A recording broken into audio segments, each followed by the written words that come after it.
The day had been long and uneventful, a typical Tuesday that blended into the monotony of the week. I awoke to the harsh blare of the alarm at 6 a.m., its insistent ringing piercing through the remnants of sleep. I groaned, fumbling to silence it, and slowly dragged myself out of bed. The familiar scent of freshly brewed coffee wafted from the kitchen, a comforting ritual that had started every morning for as long as I could remember. I rubbed my eyes, trying to shake off the lingering fatigue, and made my way downstairs. Claire was already in the kitchen, moving with practiced efficiency as she prepared breakfast. She was dressed in her usual business attire, a tailored navy blouse and a pencil skirt that hugged her figure. Her hair was neatly styled, not a strand out of place, and her makeup was subtle yet flawless. She looked every bit the successful professional she was, but there was something different about her this morning, something I couldn't quite put my finger on. "Good morning, sweetie," I mumbled, leaning in to kiss her cheek. She responded with a quick peck, her attention more on the eggs sizzling in the pan than on me. "Morning," she replied, her tone distant as she flipped the eggs onto a plate and handed it to me. "I've got a big day at the office. New project kicking off." "Sounds exciting," I said, though my mind was already wandering to the presentation I had to deliver later that day. Work had been demanding lately, and the stress was beginning to take its toll. Still, we exchanged the usual small talk as we ate, the conversation flowing out of habit more than genuine interest. I told her about my upcoming meeting, and she nodded absently, her thoughts clearly elsewhere. As we finished breakfast and prepared to leave, I leaned in to kiss her goodbye. It was then that I noticed a faint, unfamiliar scent lingering around her neck, something sweet, floral, and entirely unlike her usual perfume. "You're wearing something different today," I remarked casually, a small smile tugging at the corners of my mouth. "It smells nice." Claire looked up at me, and for a brief moment, there was a flicker of something in her eyes, something playful, almost mischievous. "Just thought I'd try something new," she said, her lips curling into a small, enigmatic smile. Before I could say anything more, she was out the door, leaving me standing there with a strange, unsettled feeling in the pit of my stomach. The day dragged on with the usual routine. Meetings, emails, and more meetings. I couldn't shake the nagging feeling that something was off, but I pushed it to the back of my mind, focusing instead on getting through the day.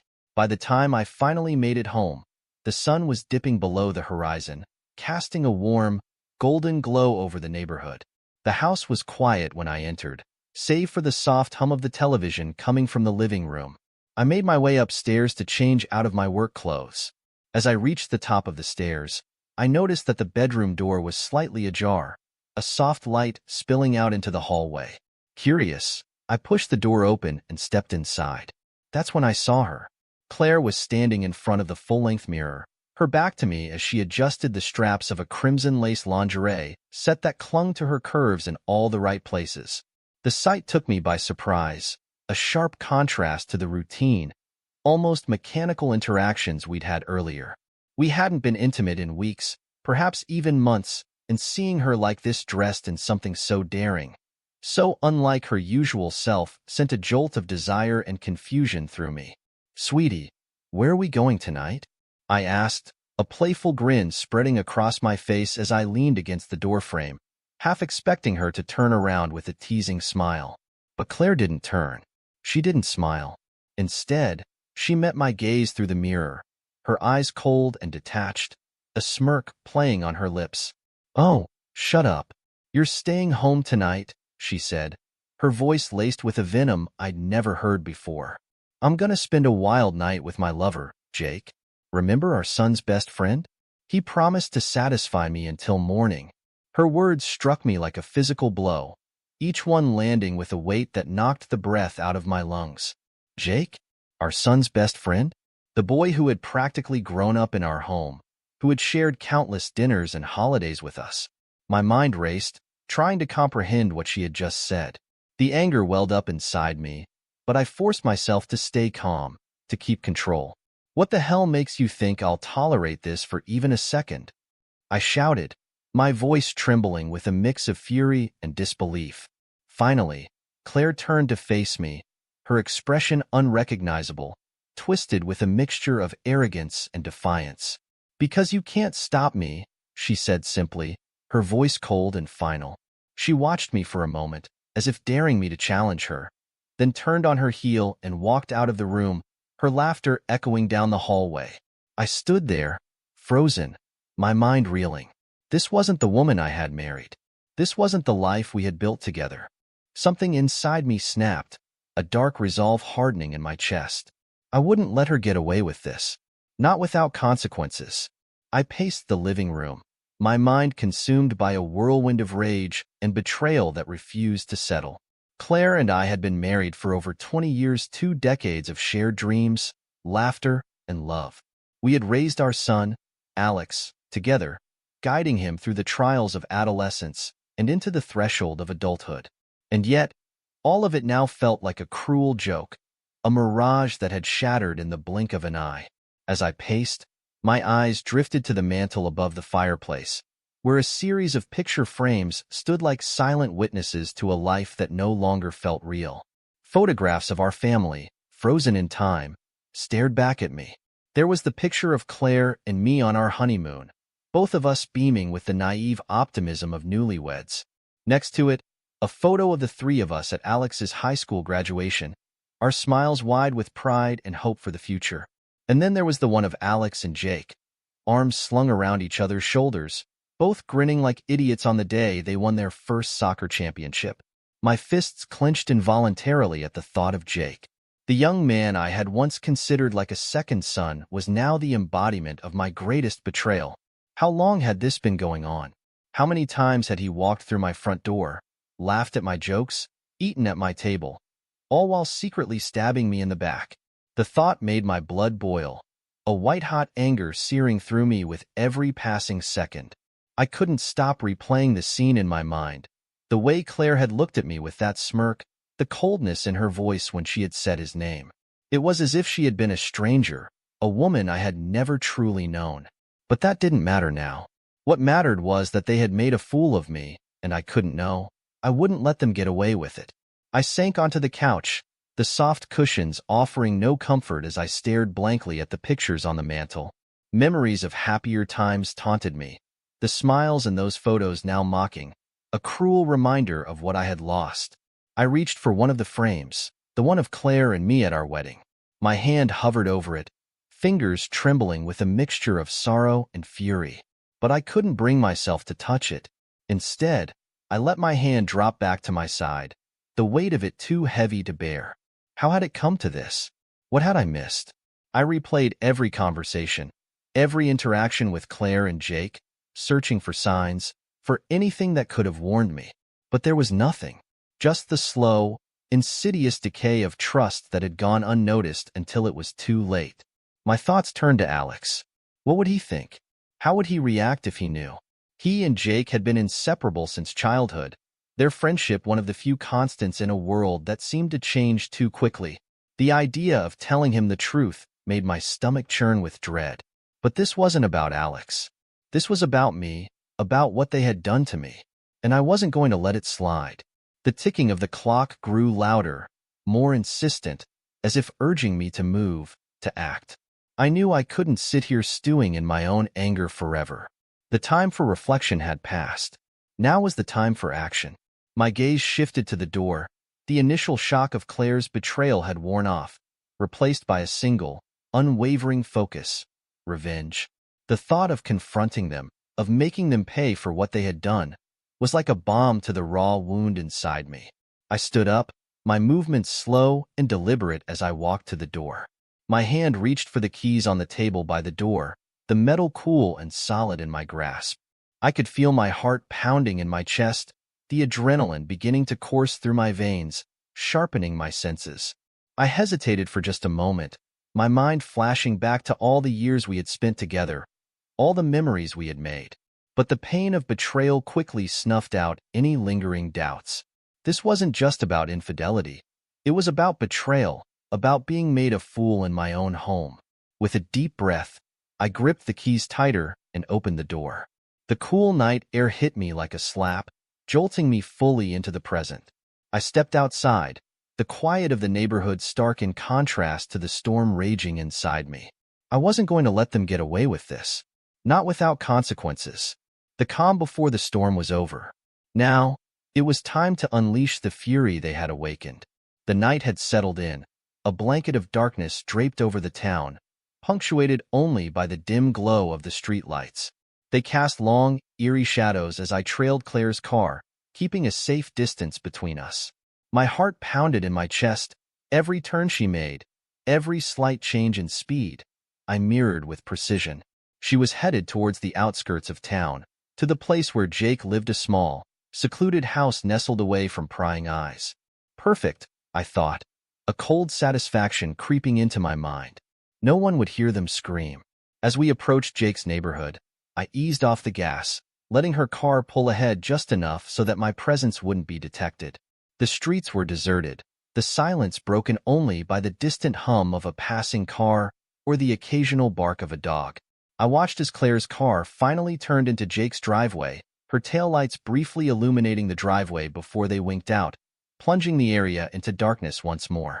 I parked a few houses down, the engine barely a whisper as I killed the lights and sat there, cloaked in the shadows. I could see her through the windshield as she stepped out of the car, glancing around with a nervous energy that made my heart race even faster. She was jittery, like she knew what she was doing was wrong.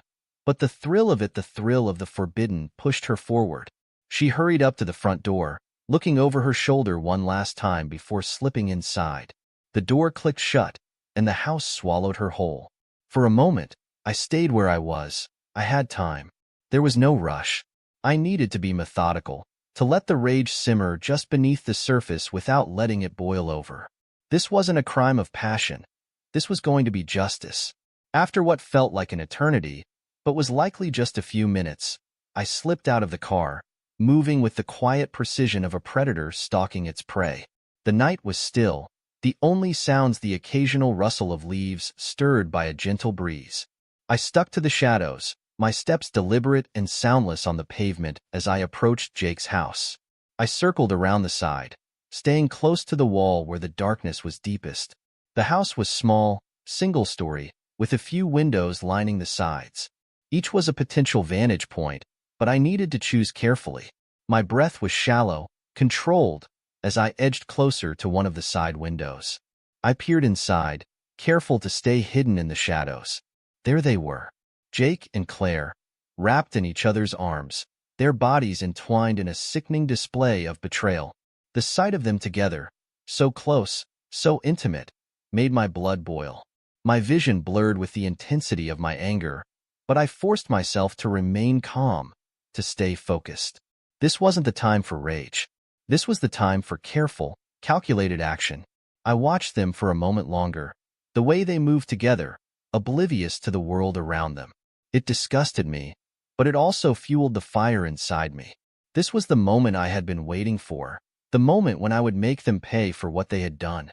I crouched down, moving silently along the wall to the back of the house where the shadows were thickest.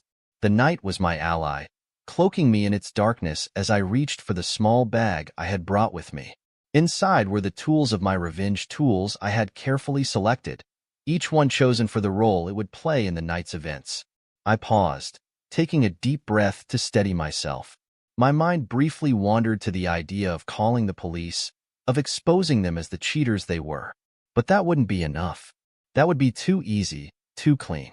They needed to suffer, to feel the pain they had inflicted on me, to understand the depth of their betrayal. From the bag, I pulled out a pair of gloves and slipped them on, the leather snug against my skin.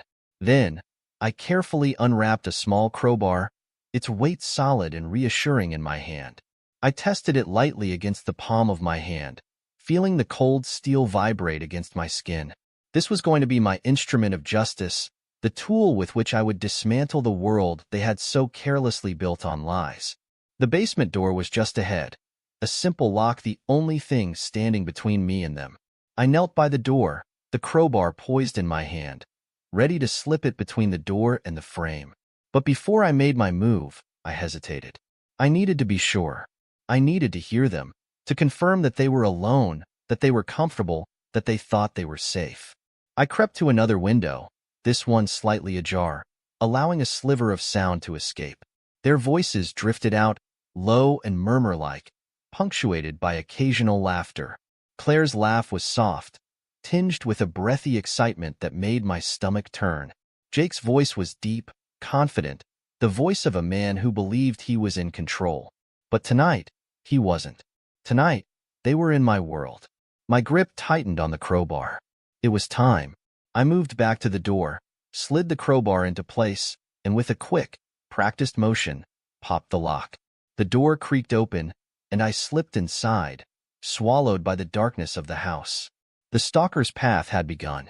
I moved silently, my footsteps muffled by the thick carpet underfoot. My eyes locked on the faint glow of light spilling out from the living room ahead. Their laughter reached my ears, a soft, intimate moaning sounds that made my blood boil. They were wrapped in each other's, lost in the sickening bliss of their treachery, completely unaware of the storm that was about to descend upon them. I could hear them talking in low, hushed voices, their words laced with promises of passion and pleasure. It made my stomach churn, the bile rising in my throat, but I swallowed it down. This wasn't the time for nausea. This was the time for action. I crept closer, my heart pounding in my chest, a drumbeat of fury and anticipation. The bag of tools I clutched in my hand felt heavier with each step, the weight of it a physical reminder of what I was about to do. The knife inside the bag called to me, its cold steel practically vibrating with the dark energy of what was to come. I had planned every detail, rehearsed it in my mind until it was as familiar as breathing. There would be no mistakes, no hesitation. With a sudden, violent burst of energy, I lunged into the room, the element of surprise working in my favor. They barely had time to register my presence before I was upon them, my hand moving with lightning speed as I drew the knife and pressed its cold, unforgiving blade against Jake's throat. "Did you really think you could do this and get away with it?" I hissed, my voice low and menacing, laced with the venom of a man who had been pushed too far. Claire's scream shattered the silence, piercing the air like a blade through flesh. She scrambled off the couch, her eyes wide with terror, her hands trembling as she backed away. "What are you doing? Are you insane?" she cried, her voice high-pitched and frantic, but her words only fueled the fire burning inside me. Jake's eyes darted around, panic and disbelief etched into his face as he tried to struggle against my grip.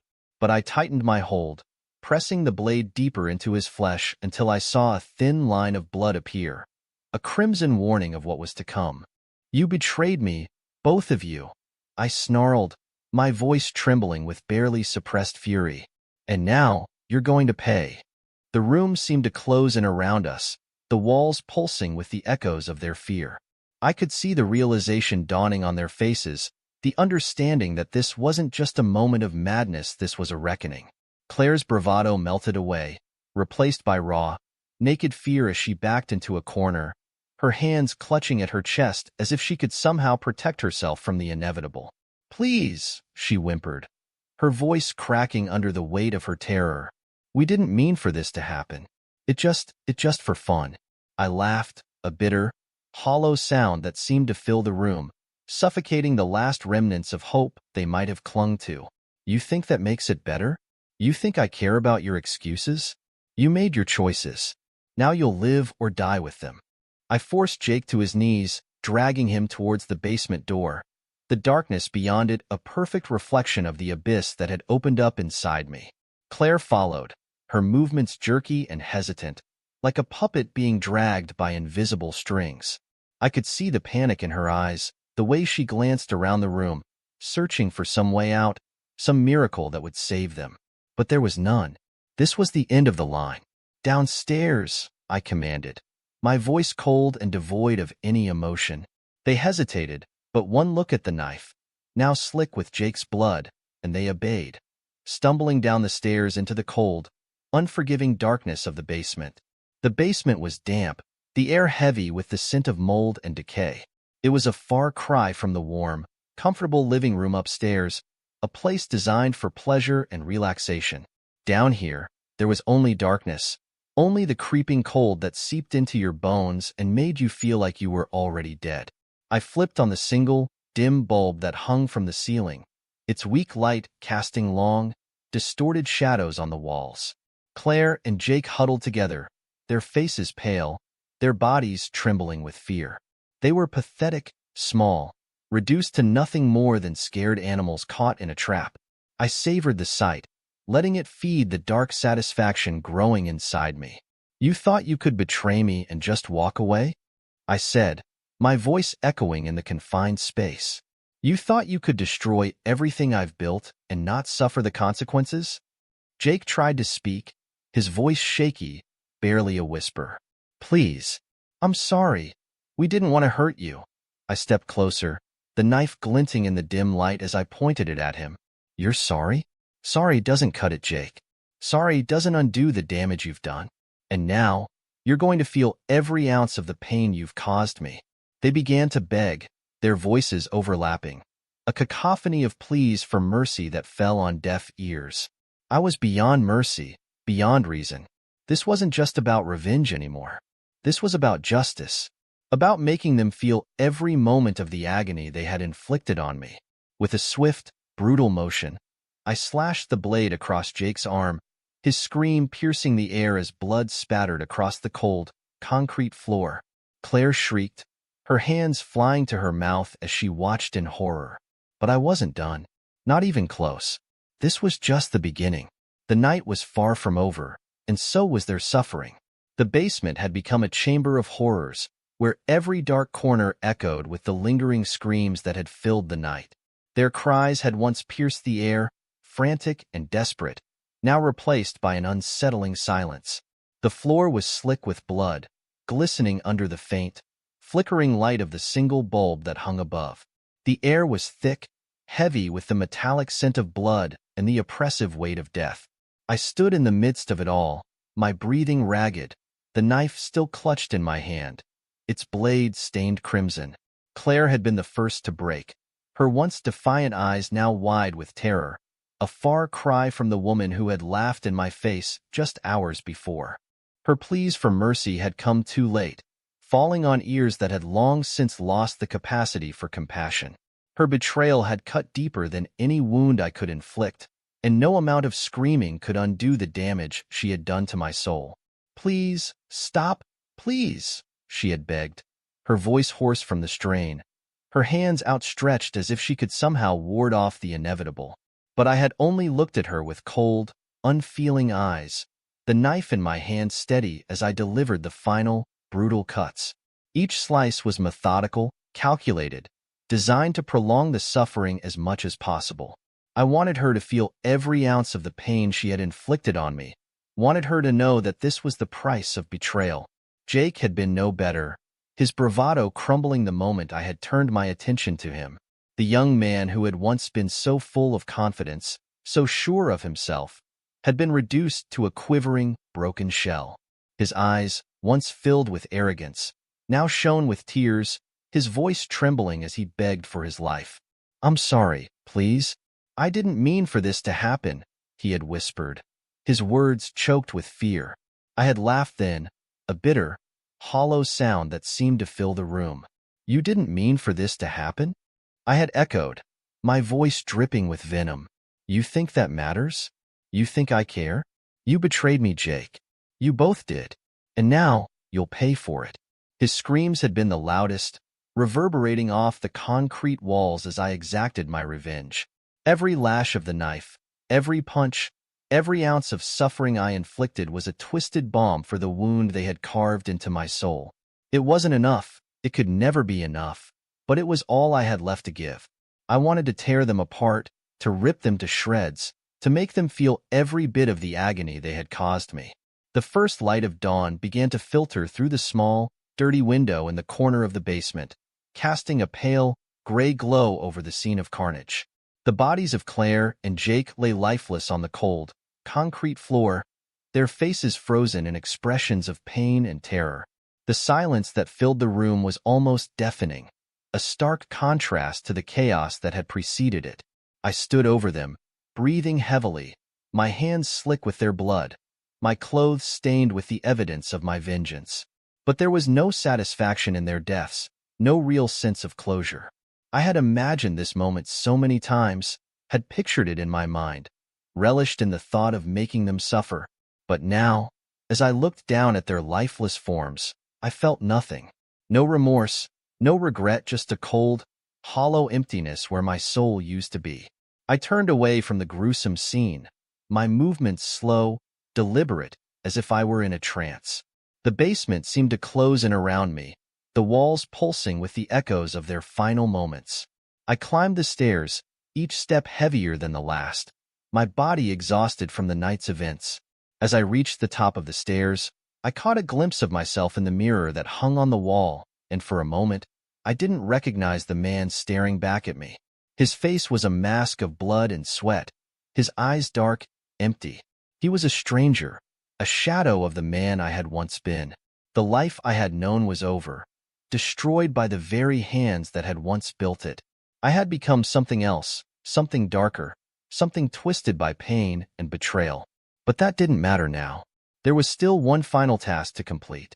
I walked through the house, the morning light filtering through the windows, casting long shadows on the walls. The house was silent, empty, the only sound the soft creak of the floorboards beneath my feet. I reached the front door and paused, my hand resting on the doorknob. This was it, the end of the line. There was nothing left for me here, nothing left to fight for. I stepped outside, the cool morning air hitting my face, washing away the last remnants of the night's horrors. The world seemed eerily calm, as if unaware of the carnage that had just taken place. I walked to my car, the keys in my hand trembling slightly as I unlocked the door. I slid into the driver's seat, the familiar feel of the leather beneath me a stark contrast to the blood on my hands. As I started the engine, I took one last look at the house, at the place where it had all ended. The memories of what had happened here would haunt me forever, but I pushed them aside. I had no choice. There was still one more thing I had to do.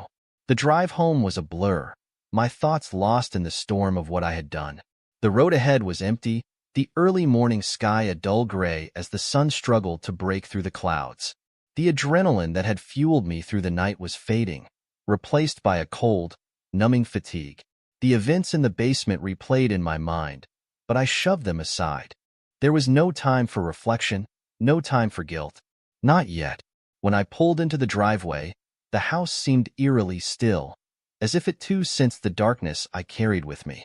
I stepped out of the car, the gravel crunching underfoot, and paused at the front door, taking a deep breath. This was it. There was no turning back now. As I entered, the familiar scent of home filled my nostrils, coffee, faint traces of last night's dinner, the subtle hint of laundry detergent. It was a comforting smell, one that belonged to a life that was now gone. The living room was dimly lit, the curtains still drawn, casting long shadows across the room. Everything was just as I had left it, yet everything felt different. "Dad?" Alex's voice cut through the silence, and I turned to see him standing in the hallway, his face pale and drawn. His eyes were wide with worry, dark circles underlining the sleepless night he'd clearly endured. "Dad, where have you been? I was worried sick." His voice was a mix of relief and confusion, tinged with the fear of the unknown. For a moment, I just looked at him, my son, the boy I'd raised, now a young man on the brink of his own life. The boy who had always trusted me, always looked to me for guidance. The weight of what I had to tell him was almost too much to bear, but he deserved the truth. He needed to know what had been done and why. "There's something I need to tell you, son," I said quietly, my voice betraying the exhaustion I felt. I gestured towards the living room, and he followed me in, his brow furrowed in concern. We sat down on the couch, the same couch where we'd shared so many conversations, so many memories. But this time was different. This time, there was no comfort to be found in familiarity. I took a deep breath, trying to steady myself for what was to come. "Alex, your mother, Claire, she's been having an affair with Jake." The words felt like stones in my mouth, heavy and hard to expel. I watched as the realization hit him, his face going through a series of emotions: shock, disbelief, and then a cold, hard anger that settled in his eyes. "What?" he breathed, his voice barely above a whisper. "Jake? My best friend?" I nodded, the weight of it all pressing down on me. I confronted them last night. I followed them to his house. And I couldn't let it go, Alex. I couldn't just stand by and let them destroy everything. So, I took matters into my own hands.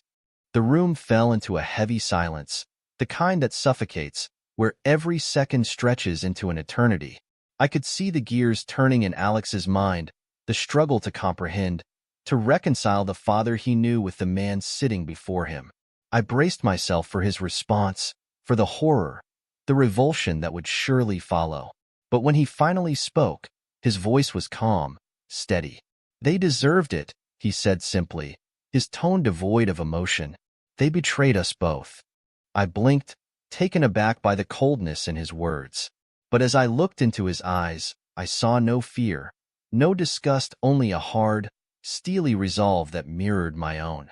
This wasn't the boy I had raised, the boy who had once been full of life and innocence. This was a man, shaped by betrayal, hardened by the same fire that had consumed me. We sat in silence for a moment, the weight of our shared understanding settling between us. There was no need for more words. We both knew what had to be done. "Come on," I said finally, standing up and extending a hand to him.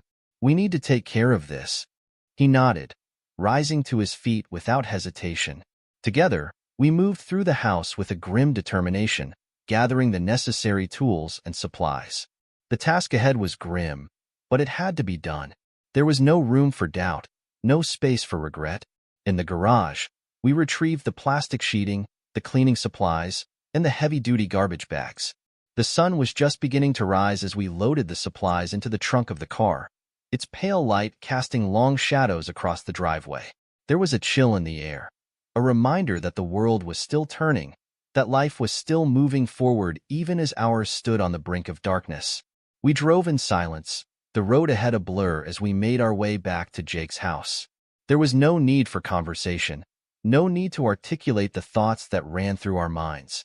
We were united in purpose, father and son, bound by blood and betrayal. When we arrived, the house stood silent, a testament to the night's events. We moved quickly, efficiently, our actions synchronized as we went about the grim task of erasing any trace of what had happened. The basement was a mess, the blood-stained concrete floor a stark reminder of the violence that had occurred.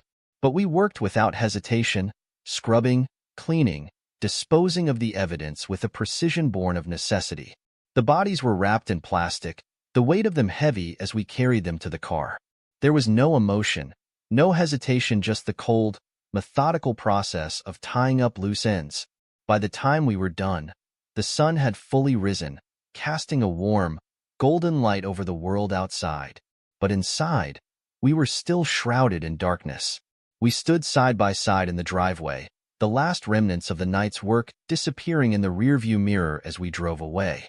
The road ahead was long, but we were united in our silence, our resolve. The man I had once been was gone, replaced by something darker, something colder. But as I glanced at Alex beside me, I knew that he understood. We were both changed, both marked by what had been done. And as the sun climbed higher in the sky, I realized that we were no longer just father and son. We were something more now, something forged in the fire of betrayal and revenge. And in that moment, I knew that there was no going back.